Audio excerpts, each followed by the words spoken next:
From the PEP Radio Newsroom, this is the evening news blast. LGBTQ Nation is reporting Malaysia has taken another step in its purge of what they call deviant gay dating apps from the Muslim majority nation after the government was questioned by the opposition Islamist party over its commitment to expunge LGBTQ plus identity from the country.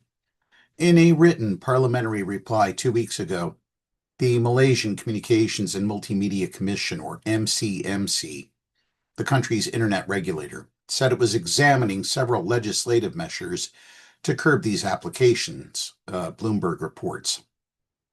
The answer came in response to a question from a member of the Pan-Malaysian Islamic Party who asked whether the MCMC would work with app providers to block downloads of Grindr, Blood, and Growler, which he said had become a primary platform for promoting deviant relationships in the country.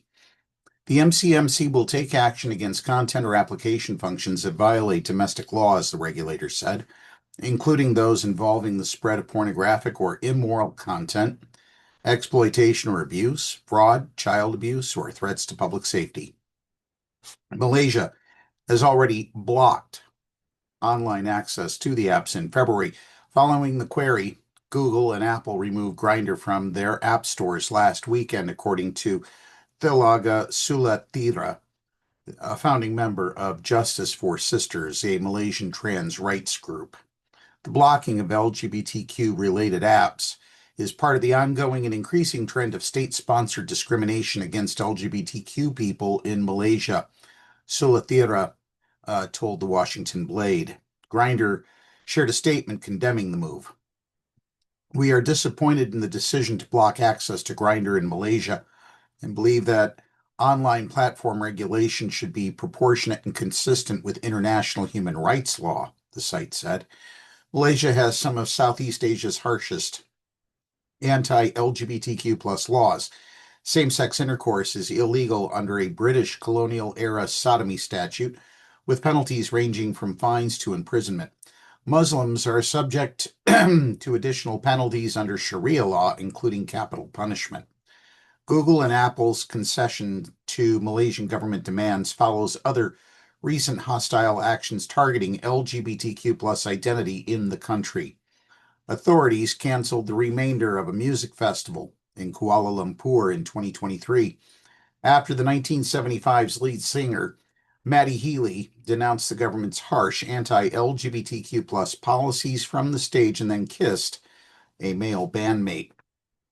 The same year, the government raided 11 Swatch stores and malls across the country, confiscating pride-themed merchandise made by the Swiss watchmaker.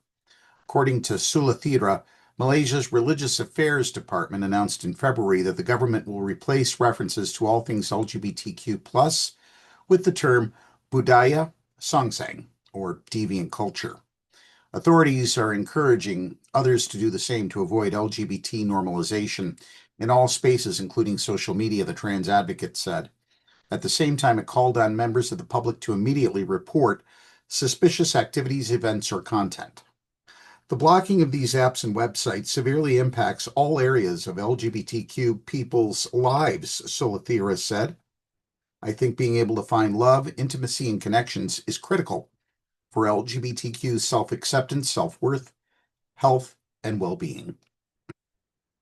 Based on the content of this news story, we can safely say that hate is a global concern, not just a U.S. concern. Homophobia and transphobia are rampant around the world and require us to speak against them at every possible opportunity. That's a news blast for this hour. If you are watching our news videos on YouTube, please be sure to like the video and subscribe to our channel.